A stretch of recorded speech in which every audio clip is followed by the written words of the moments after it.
यदि आप सब कुछ खोकर भी आप में कुछ करने की हिम्मत है तो समझ लीजिए कि आपने कुछ नहीं खोया। जिंदगी में देर से बनो लेकिन जरूर कुछ बनो, क्योंकि लोग समय के साथ खैरियत नहीं हैसियत पूछते हैं। बदनामी का डर सिर्फ उन्हें लगता है जिनमें नाम कमाने की हिम्मत नहीं होती। समझदार इंसान से की गई कुछ मिनट की बातें हजारों किताबें पढ़ने से बेहतर होती है। आप सिर्फ उन्हीं के लिए सबसे खास हैं जिन्हें आपसे कुछ आस है। परवाह मत करो दुनिया जितनी भी खिलाफ हो आपके, इसलिए हमेशा रास्ता वो चुनो जो सच्चा और साफ हो।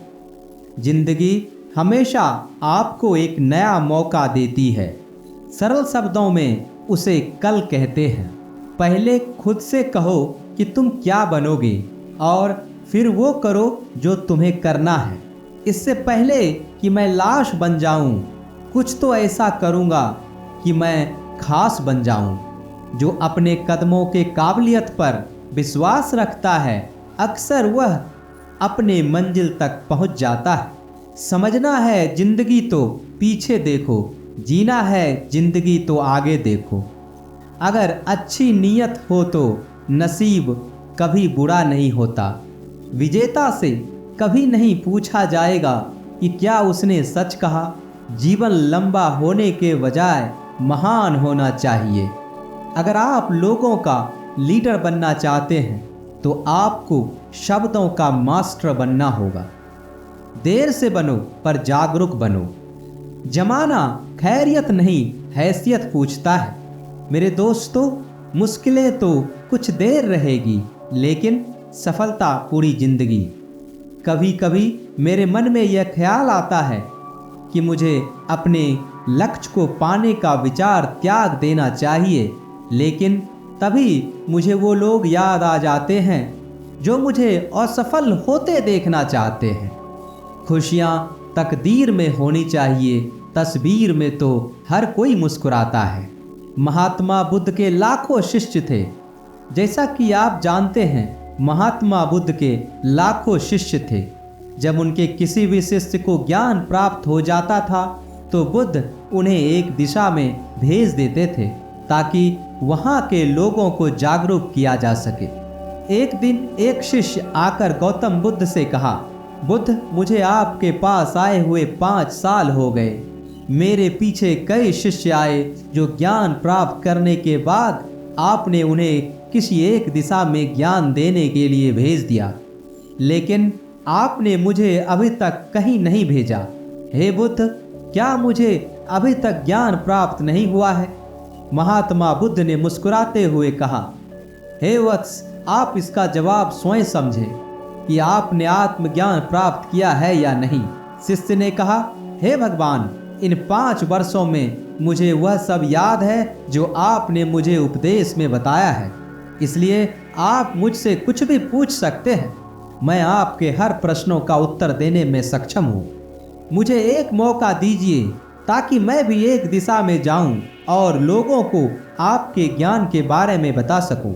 तब महात्मा बुद्ध ने कहा, ज्ञान की चीज़ों को याद रखने से कुछ नहीं होता जब तक कि आप इसे अपने आचरण में नहीं लाते।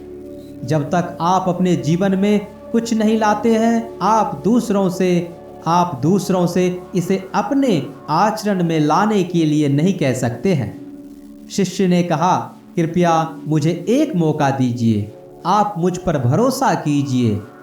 मैं अपने ज्ञान से सभी को प्रभावित कर सकता हूँ। मैं लोगों के लिए जीवन में शांति लाने का तरीका बता सकता हूँ ताकि वे सभी शांति से अपना जीवन जी सके। बुद्ध ने कहा, आप अभी तैयार नहीं हो। जब आप तैयार हो जाओगे तब मैं आपको खुद ही सही रास्ते पर जाने के लिए कहूँगा। शिष्य ने कहा, बुद्ध, आपने मुझसे इन 5 वर्षों में इतना ज्ञान क्यों नहीं दिया कि मैं लोगों को प्रभावित कर सकूं? बुद्ध ने अपने शिष्य से कहा, ठीक है, तुम पूर्व की ओर जाओ, वहां तुम्हें एक गांव मिलेगा। वहां भिक्षा लेकर अपने ज्ञान से लोगों की मदद करो। कल सुबह तुम वहां अकेले जाओगे और शाम को आकर मुझे बताओगे कि तुमने वहां के लोगों की मदद कैसे की। शिष्य बहुत खुश हुआ और महात्मा बुद्ध का आशीर्वाद लेकर चला गया। सुबह जाने के लिए उत्सुकता से वह रात भर ज्ञान लेता रहा और वह मन ही मन सोच रहा था कि मैं कल वहां ज्ञान की ऐसी छाप छोड़ूंगा कि बुद्ध भी प्रभावित हो जाएंगे। वह सुबह उठकर महात्मा बुद्ध के पास गया और उन्हें प्रणाम किया और पूर्व की दिशा की ओर निकल पड़ा। जब वह शाम को वापस लाया तो बुद्ध ने देखा कि शिष्य के माथे पर चोट के निशान थे और वहां से खून बह रहा था। बुद्ध ने उनसे पूछा, आपके माथे पर यह चोट कैसे लगा? शिष्य ने कहा, हे तथागत, वहां के लोग बहुत बुरे हैं। उनके पास बिल्कुल भी बुद्धि नहीं है। मैं उस गांव में भिक्षा लेने गया था, लेकिन किसी ने मुझे भिक्षा नहीं दी। सब मुझे गालियां दे रहे थे। उस गांव में एक व्यक्ति ने मुझे भिक्षा दी, वो भी जमीन पर फेंक कर। मैंने उन्हें बहुत समझाया, लेकिन वो मेरी बातें सुनने के बजाय मुझे गालियां ही दे रहे थे और उन्होंने मुझे चोट तक पहुंचाई। मुझे दूसरी जगह भेजिए जहां लोगों को ज्ञान हो। शिष्य की बात सुनकर बुद्ध मुस्कुराए और कहा, अगर आपको ऐसे ही लोग दूसरे गांव में मिलते हैं तो आप क्या करेंगे? शिष्य ने कहा, हे बुद्ध, ऐसे लोगों को कोई ज्ञान नहीं दे सकता है। वे लोग तो अज्ञानी हैं। बुद्ध ने कहा, वे लोग अज्ञानी नहीं हैं बल्कि ज्ञानी हैं। उनके पास बुद्धि है, लेकिन उनके पास खुद का ज्ञान है। यदि आप किसी और के ज्ञान को चोट पहुंचाते हैं तो वो चुप नहीं बैठेंगे। आपको ऐसे लोग हर जगह मिल जाएंगे, फिर आप उन्हें अपना ज्ञान कैसे देंगे? बुद्ध ने शिष्य से कहा, तुम आज आराम करो, कल शाम मेरे पास आओ। जब वह अगले शाम बुद्ध के पास वापस आया तो एक और बुद्ध का शिष्य वहां मौजूद था। दूसरे शिष्य के हाथ में चोट लगी थी। बुद्ध ने शिष्य के हाथ पर लगी चोट को देखकर उस पर जड़ी बूटियां लगाई और पूछा कि हे वत्स, यह चोट तुम्हें कैसे लगी? तब उस दूसरे शिष्य ने कहा, हे तथागत, आपने मुझे पूर्व दिशा के एक गांव में जाने के लिए कहा था, वहां मुझे चोट लगी। महात्मा बुद्ध ने कहा, वहां तुम्हारे साथ क्या हुआ? तब उस शिष्य ने बताया, वहां मैंने सभी से भिक्षा मांगी, लेकिन सिर्फ एक ने मुझे भिक्षा दी और एक व्यक्ति जिसने भिक्षा दी वो भी जमीन पर फेंक कर। मैंने चुपचाप वह जमीन पर गिरा हुआ भिक्षा उठाया और अपने बर्तन में रख लिया और उस व्यक्ति को मैंने कल्याण का आशीर्वाद दिया। तब उस व्यक्ति ने मुझसे कहा, तुम बहुत अजीब व्यक्ति हो। मैं तुम्हारा अपमान कर रहा हूं और तुम मुझे आशीर्वाद दे रहे हो। मैंने उससे कहा, आप एक दानी हो, आपने मुझे दान दिया है, इसलिए मैं आपको आशीर्वाद दे रहा हूं। जब मैं वहां से आगे बढ़ा तो कुछ लोगों ने मुझे गालियां भी दी और मुझ पर पत्थर भी फेंके, जिसके कारण मुझे चोट लग गई। जब मैं वापस आ रहा था तब मैंने एक माँ को रोते हुए देखा। वह अपने बीमार बच्चे के बारे में चिंतित थी। मैं तुरंत उसके लिए जड़ी बूटी लेने जंगल चला गया, लेकिन वहाँ के लोग मुझे उसकी जड़ी बूटियाँ नहीं दे रहे थे, तो मैंने उनसे उस बच्चे का इलाज करने की भीख मांगी।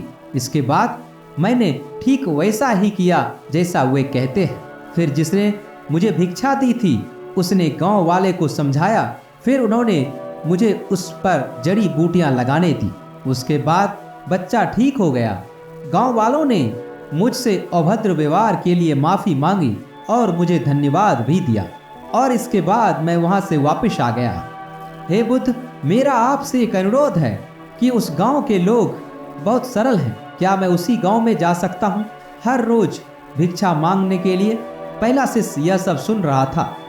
सब सुनकर वह बुद्ध के चरणों में गिर गया और बुद्ध से कहा, मैं समझ गया कि मैं दूसरों को ज्ञान देने के लिए पर्याप्त नहीं हूँ। हमें बाहर वैसे ही लोग दिखाई देते हैं जैसे हम भीतर से होते हैं। जब तक हम स्वयं को नहीं बदलेंगे तब तक हम किसी को भी नहीं बदल सकते। खुद में परिवर्तन जरूरी है। कोई भी बात दूसरों को बताने से पहले उसे आचरण में लाना जरूरी है, क्योंकि आचरण में लाई हुई चीज को बताना और समझाना बहुत आसान होता है। इस वीडियो में बस इतना ही। मिलता हूँ एक नई वीडियो के साथ, तब तक आप अपना ख्याल रखें। धन्यवाद।